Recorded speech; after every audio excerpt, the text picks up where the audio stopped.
రాష్ట్ర ఆదాయం అంతకంతకు క్షీణిస్తూ ఉంది. మరి అనుభవం గల్ల బట్టి గారు ఇప్పుడు ఏం చేయాలి చెప్పాలి ఈరోజు.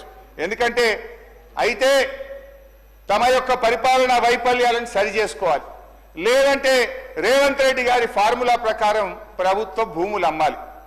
ఏనుముల వారి పాలనలో మరి ఎన్ని భూములు కథం పట్టిస్తారో తెలియదు అధ్యక్ష.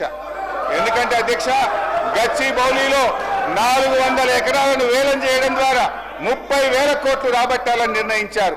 ఇప్పటికే టీజీఏసీ భూములు తాకట్టు పెట్టి 10,000 కోట్ల రూపాయలు అప్పు తెచ్చారు.